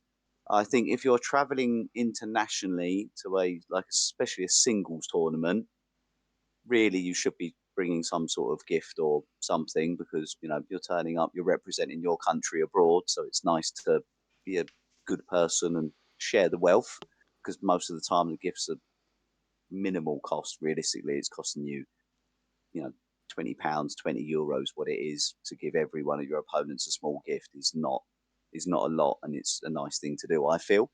And also, if you're gifting people, they will go in their dice bag and they might find you a little something to give you a gift back, and it just sets that precedent that we get in the habit. But If you are running a tournament and you don't give me a set of dice or a patch or something, I'm coming for you because you charged me to play at your tournament. Give me something to take home. Otherwise, what proof do I have that I even went there? Surely your rich memories and a little badge on the NAF that says, Enough. Enough. Yes, I do have that. I do always like to have, as a tournament, someone who also runs tournaments. I'm like, I feel like you should give me a patch, give me a pair of dice, give me something to remember your tournament by. And I don't care about the plastic conversation because recycling, there will always be dice in the world, and it doesn't matter what logo is on the six, they will always be used by someone further down the line. Even if they're used to play Yahtzee rather than Blood Bowl, it doesn't matter. Plastic's going to be plastic, resin's going to be resin. Somebody was going to make those dice anyway. So, I mean, and the actually, sun's going to explode eventually anyway. yeah, So and who then cares, all right? the plastic dice will become stardust, and then Yeah. other dice in another dimensions board game. I have to admit, I'm with you. I do quite like enjoy gifting things. I do give usually a pair of either my Blood This podcast dice or my own personal dice. If I'm at a singles event, if I go as part of a team to something, I'll usually say let's organise something to give. I think it's just nice to give mementos, and a gifting culture isn't a bad thing. It's very polite. Gotrek, do you agree? Do you gift when you go abroad? Do you receive gifts? You're just there hoovering everything up, saying thanks very much, and then walking off with a smile, going suckers, with your bag of swag over your shoulder. No, I'm terrible. But I always forget to to make the dice and bring it to the tournaments. For me, in Spain, we have a very strong culture of giving. All the tournaments you go, you have a pair of at least a pair of dice from the tournament, and most of the leagues, most of the clubs or communities, they have their own dice. So most of the people give you the these dice, and when I go to other countries, I must say I'm awful. I always forget to bring something. It's like, okay, some very kind guy gives me a pair of his personal dice. I made that. It's for you. And I'm like, okay, I have nothing for you. I'm sorry. And I mean, like me, the I'm gift is you I'm being the there. huh? The gift is you being there. But I feel so bad in this moment. But I like the giving. I like the these mementos, and I think they are people who makes that important. This giving. So, I like very much the tournaments. What does that, and the people who spends his own time, his money to make something special. For example, the iris with the reroll thing. It's very nice. It's very it's fantastic. This thingy in Lithuania, for example, the tournament. One of the tournament guys give me. Stand markers from Lithuania, and it's very exciting. And you have this souvenir of this gift from these guys who are very special. I yes, think stun markers are going to be the new thing, right? Because everyone keeps saying, I know I was yeah, joking yeah. half-heartedly, but about the dice and the amount of plastic being used. Stun markers are the way forwards because you have a stack of your own stun markers and then you can trade stun markers like Hmm. pogs. And then you're not producing any more metal Pogs. or plastic in the world. And then you can just trade them off like pogs. You know, you can just have a stack of stun markers where they're all different, but they're all a story from a game that you've played where you swapped it with someone. I think Hmm. that should become the new thing. Also, I think stun markers are great, and more people should be using them. That's Yeah. true. Do you think people would want my Thankfully, you're it's bright enough that we can't see the one that you're trying to show not off, and we not can only only the see the normal one. UKTC ones, but I've also got these special gold ones that that you only get if you win the UK TC. So You stole it. only four of us have those that it look too bright to be seen on camera. Yeah. Yeah, Yeah. too gold. It's too gold and shiny. Too shiny. But yes, I do If that like was a that idea. Tarantino That's something film, it I've would done be lighting up recently. our faces. Yeah, I hoped that beer koozies would do it. For the barbarians, when we had that, I gave everyone beer koozies.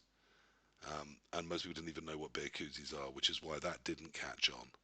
And then Um, it's awkward when you play children, right? yeah, well, I mean, they can also fit like a can of Yeah, I fizzy guess pop Oh, in something your to beer drink. koozie. Yeah. That's what that's a very beer nice. koozie is. It's one of those things that slips on a can. That's the actual Hmm. name for it. It's American, so it's ugly. Um, okay, so the gifting culture. Are you a fan, Granota? Obviously, we've heard that Gotrek loves receiving them, doesn't give gifts, and Salty gives them only to receive them back. So two terrible people in the world of gifting. Do you organise gifts? Do you give gifts? Should people travelling be gifting? I think so. I think yeah, we should try because you are going to get galagettes or something like that. You carry stuff. I always order extra for everything. So when I go, someone is I'm going to do these dice. Okay, give me. I will give them away anyway. So it's always nice to have a bag of things to give to people because they are very grateful. They probably will pay you for a beer or give you dice back. So it's always a win. So they pay for themselves really. Yeah. Yeah, Most of them are traded away or, used as some sort of bartering currency for a patch that I Yeah. want that I don't have, or, a pair of dice from a certain country that I've missed out on or whatever. yeah. I suppose even if you don't fancy making just your own stuff, if you play in a league, have a word with the commissioner, see if they mind. You could get involved Yeah. in making. They Yeah. might make patches for everyone in the league, and you could easily have 30 more that you can hand out when you're at tournaments if you wish to. Yeah, I don't do anything. I just buy things that they do the organizer of my league or a give me the stuff. I'm not going to produce something that takes actual work. Just just buy instead of a pair, I buy 20 pairs and then give them away. It's a difficult line, isn't it? I think some people think if they have their own dice made, it sounds very arrogant. Like, oh yes, you've played me, now you get to have some of my dice. Yeah, Um, I'm I lazy, certainly so don't mean it that way. I just think it's sometimes nice to give people something and say, here, look, always remember this game every time you look at these dice. Or I like the certainly, challenge of finding something new. So whether some people do those, I don't know who you got them from, but your weather markers that you have little pop up. It's like a little metal case, and they pop up. They are bloody lovely. someone that Keep loves seeing the me gave ones them to from, me. yeah, I think Latouche did a set of them as well at some point. But it's always trying to find something that's a little bit different. Someone in Bilbao gave me something that I absolutely love, which is it's just a D6, but rather than it being an actual dice, it's got like the fame. So it's +1, +2, -1, -2. Because the amount of times you'll roll for fan factor at the start of the game, and then in the second half you'll roll for whatever, and you're like, how many fans did we have? Yeah. Whereas this is just a little dice I could put at the side of the game. Lovely, Well, I see lots of lovely. And people have got rid of their fan factor marker that the NAF did, which is a lovely shield with +1 and yeah, +2 on the same opposite thing, right? sides. I use that, and then I turn the point Put of it the on the shield other to side. point to which coach won it. Yeah, Because I used it's to just a write bit it big. down, and now I don't have to. It is a bit big, but Yeah. so am I. We're getting on to bits and pieces, but yeah, do you take them on when you go abroad, or do you minimise all of the sort of just junk that you need for Blood Bowl? I mean, I'd have thought you want a nice, easy, tight team that isn't lots of springy things that are going to No, break. I take it all to show off how many countries I've been to and assert my dominance. Okay, look, we need to start wrapping this up. So I'm going to ask the big final question we always ask on One World, One Blood Bowl, which is what should we have talked about in relation to playing Blood Bowl abroad that we haven't? So I've asked you lots of questions. We've talked about lots of things. But in order to start wrapping this together, I just want to give you each a couple of minutes to say, is there anything you expected me to talk about that I haven't yet? And that way I look like I've been terribly sensible and asked you about everything. You Except, never, you asked all of us, but you didn't answer the question yourself, which is where is your mecca of going to play Blood Bowl? Where, if you could go anywhere to play, and don't you dare say America, that's a well, lie. I mean, my dining room.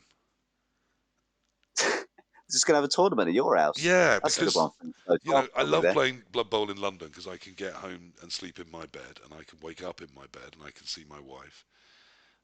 So not having to leave the house, yeah, just having it right here behind me on that table. That would be the perfect place for me to have a Blood Bowl tournament. I mean, I like the idea of going overseas and playing Blood Bowl. I mean, I'm really looking forward to Malta, but then I've always wanted to see Malta, so that's Blood Bowl and Malta, and we'll turn it into a nice holiday. I did, I did have a flight of fancy earlier. There we are. I've got proper answer for you rather than my dining room. I had a flight of fancy earlier. Wouldn't it be nice to go not just to Morocco but to Marrakesh and to play on the roof of a riad in the old town of Marrakesh? Hire an entire riad out for the weekend.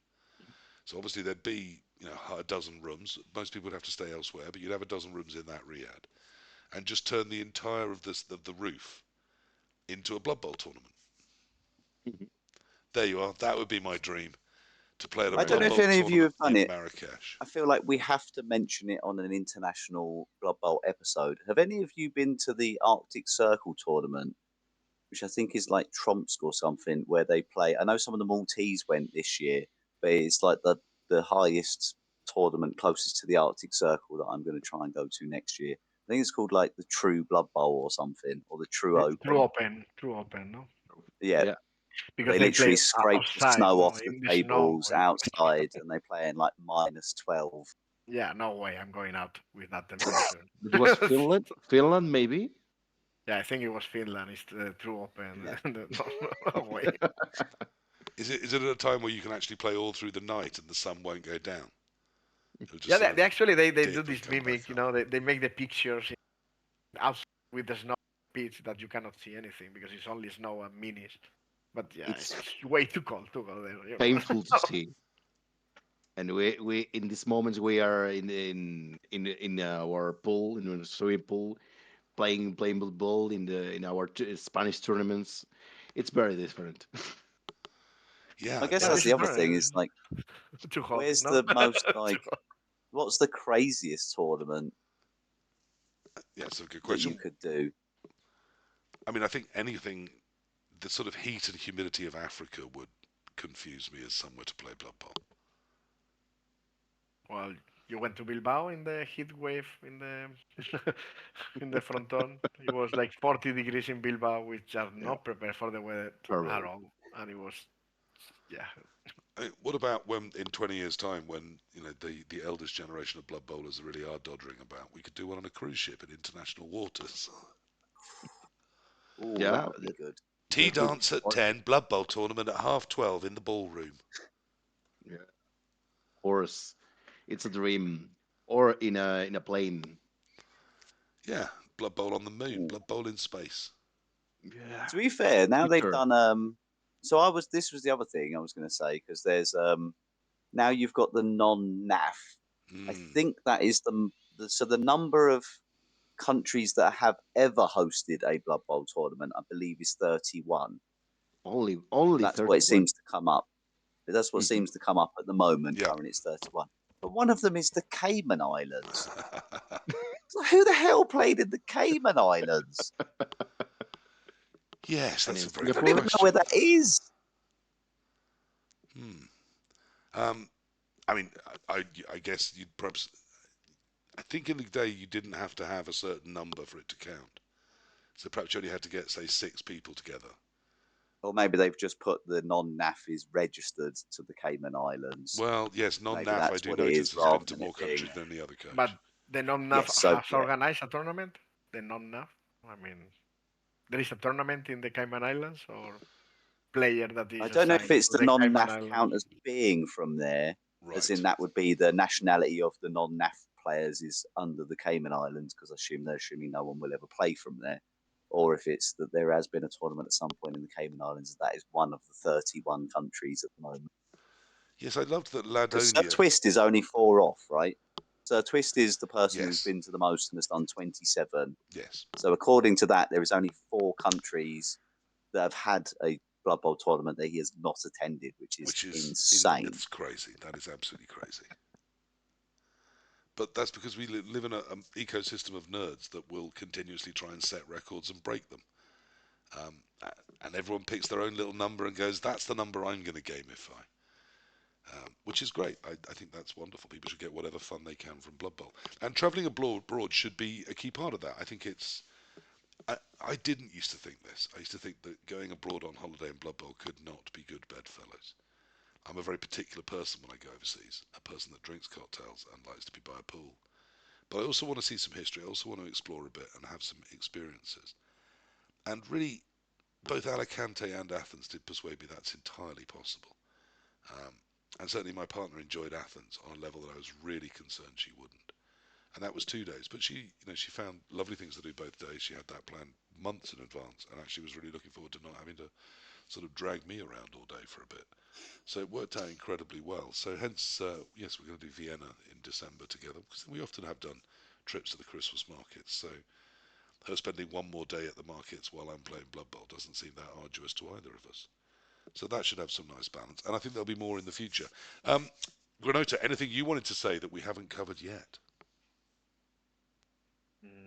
No, I don't know. It's your your show, no? I don't know if you wanted to speak Our about show. the Euroball or the Europe, but Well, I mean, no. I'm not Well, going. Everyone is. It'll happen. you're not going, so then don't It's talk in a about week's it. time. I mean, we've tangentially approached it, but I don't want to say anything too specific about it because it's about to happen, and I want that to just be something that plays out for people. It's going to be a big party. There's going to be lots of people there from all over. I would advise you go up and say hello. Don't just stick with people from your area. I mean, I'm on a WhatsApp, and as part of that WhatsApp, they've a sub WhatsApp now of let's all go out for drinks and a meal in um, Budapest. I think that's great. Obviously, you do want to hang out with people you know, but also say hello to people you don't know. Meet people from the rest of the world of Blood Bowl. That's always been interesting and fun, I find. And most people will be really, really nice and want to say hello. One of the reasons they've And gone I is to won't have get a those choice if it's experiences. me. and Yeah, Euroball and the World Cups are the easiest tournament to go abroad because they are not a tournament from a place. Even if yes, it's in Budapest, it's not a Hungary tournament. It's no. everyone. I mean, it So has a it's little of the easier. Hungarian feel to it, of course, and it is in a Yeah, yeah. Hungarian place. But yes, there'll be But it's people there the same. from all over.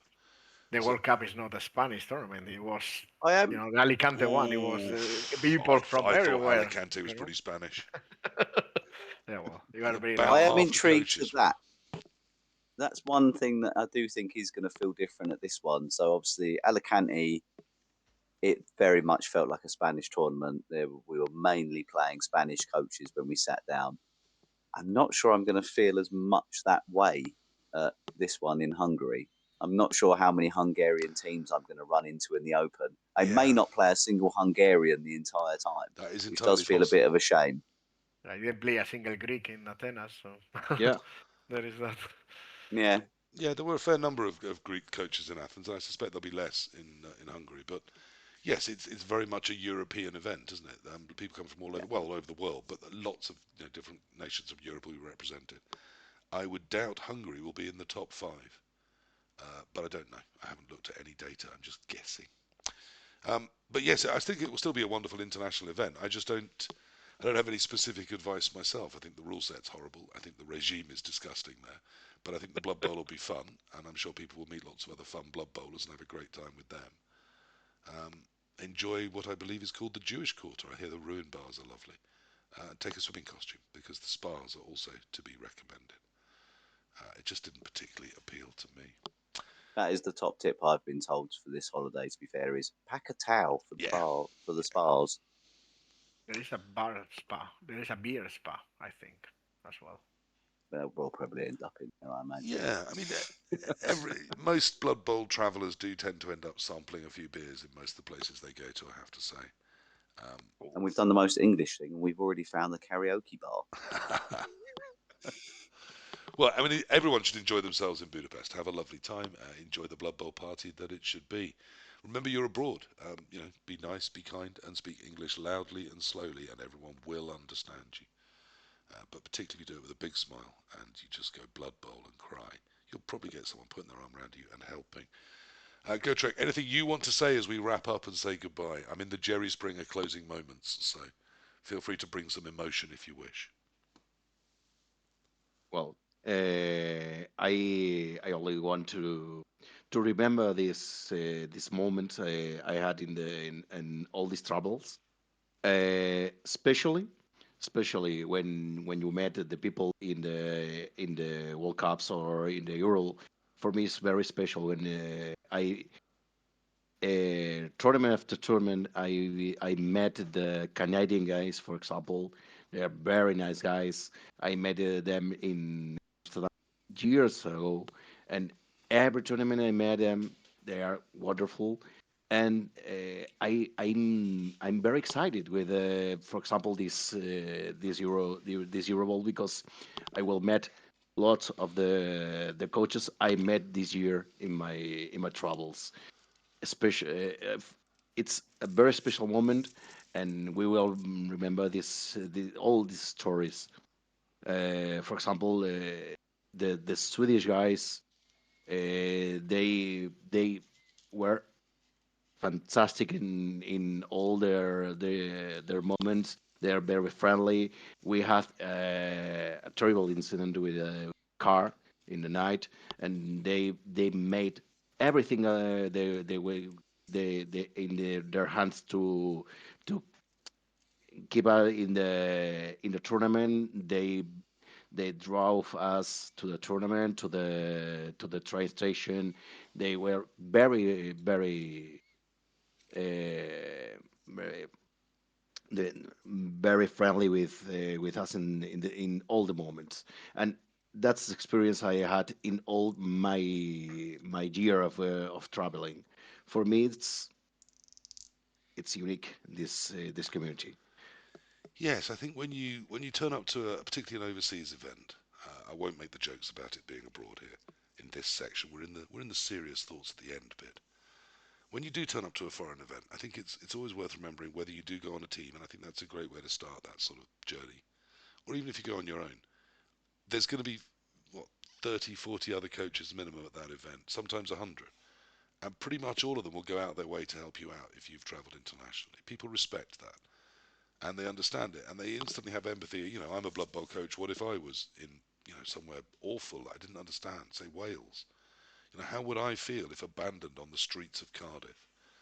And the answer is I'd feel fine because I know the other Blood Bowl coaches there would have my back. Someone would say, okay, I'll give you a lift here, or you can stay the night, or here's how we solve this problem, or I have a high level contact with the secret police. Don't worry, give me £1,000, it will go away. There is a village in Blood Bowl, and the village will be there. They will protect you, and they'll have your back. So travel internationally with hope in your heart, with beer in your belly, and with Blood Bowl dice ready to be rolled at any moment. And you'll find it's lovely that people out there are welcoming and willing to have you, and you get a shiny badge on your NAF page. What could possibly be better than that? That's the end of this One World, One Blood Bowl. A gentle little chat and some advice about those going abroad. If you're going abroad, hurrah. If you're not, hopefully we've tempted you to have a think about it. It is just Blood Bowl, no matter where you're going, and I'm sure the people there will be glad that you've come. If everyone could wave and say goodbye, that gives me a nice easy point to find in the edit. And we'll be back in a couple of weeks when the topic will change once again. Thank you very much, and bye bye.